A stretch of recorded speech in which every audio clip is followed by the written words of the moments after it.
महिमा चौहान और आप देख रहे हैं SMS टीवी न्यूज। आइए बढ़ते हैं आज की प्रमुख खबरों की ओर।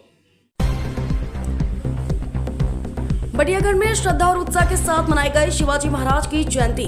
गुरुवार को जन सरोकार समाज सेवी समिति बटियागढ़ द्वारा छत्रपति शिवाजी महाराज की जयंती श्रद्धा एवं उत्साह के साथ मनाई गई। कार्यक्रम का शुभारंभ दीप प्रज्वलन एवं पुष्पहार अर्पित कर किया गया। इस अवसर पर मध्य प्रदेश जन अभियान परिषद के ब्लॉक समन्वयक श्री उमाशंकर उपाध्याय ने शिवाजी महाराज की वीरता, राष्ट्रभक्ति और आदर्श शासन व्यवस्था पर प्रकाश डाला।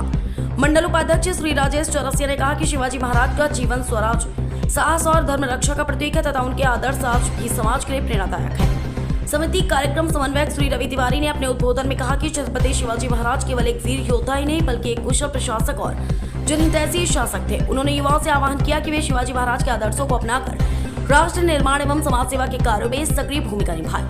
कार्यक्रम में शरद स्वामी, दीपक देवलिया, जितेंद्र अच्छा, संजय तिवारी, दीपक चौरसिया सहित अन्य गणमान्य नागरिक एवं समिति के सदस्य उपस्थित रहे। नारी सम्मान, स्वाभिमान के लिए, सनातन संस्कृति के लिए लगातार संघर्ष किया और उस संघर्ष के परिणाम स्वरूप खुद के परिवार से कई बार दूर रहे। छापामार युद्ध की जो कला है वो हम शिवाजी महाराज के जीवन में कई बार देखते हैं ऐसे अवसर कि जब उन्होंने अपने से 10 गुना बड़ी सेनाओं को परास्त किया उस कला के माध्यम से। एक छोटी सी घटना मुझे याद आती है। वियतनाम के एक राष्ट्राध्यक्ष जब भारत आते हैं तो वो महाराज शिवाजी, महाराणा प्रताप इन दोनों भूमियों पर जाते हैं और यहाँ से मिट्टी लेकर के, उनकी समाधि के यहाँ से मिट्टी लेकर के अपने बैग में रख लेते हैं। अपने भारत के जो साथी राजनीतिक रहे उन्होंने पूछा ये क्या कर रहे हैं, तो बोले हम ऐसी वीर भूमि की मिट्टी लेके जा रहे हैं। हमारी माँ ने कहा था कि जब भी आप भारत जाएं और उनकी समाधि पर जाएं तो कम से कम उस वीर भूमि की मिट्टी ले आना, मिट्टी को ले जाकर हम अपने देश में बिखेर देंगे, जिससे ऐसे ही वीर सपूत राष्ट्रभक्त लोग हमारे देश में भी पैदा होने लगे।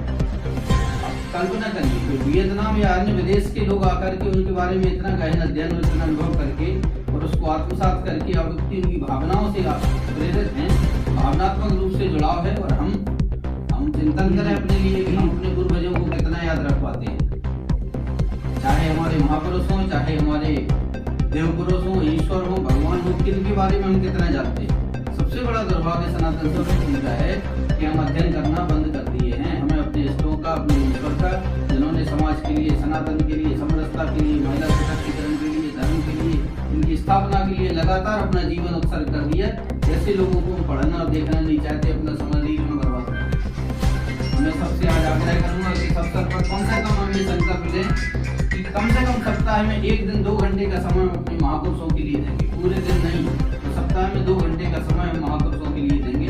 उनके जीवनचर्या को पढ़ेंगे, समझेंगे, उन्होंने क्या हमारे लिए किया है और हम सबके लिए उन्होंने क्या हमें यहाँ मार्गदर्शन दे के गए, अपने जीवन को खपा करके चले गए। हम सबको संदेश देते हुए और संदेश को हम समझे, माने और मनन करने का प्रयास करें अपने जीवन में। यदि हम उनके एक विचार को भी उतार पाए तो मुझे लगता है कि भारतवर्ष फिर से वही विश्वगुरु भारत बनने की ओर अग्रसर होगा।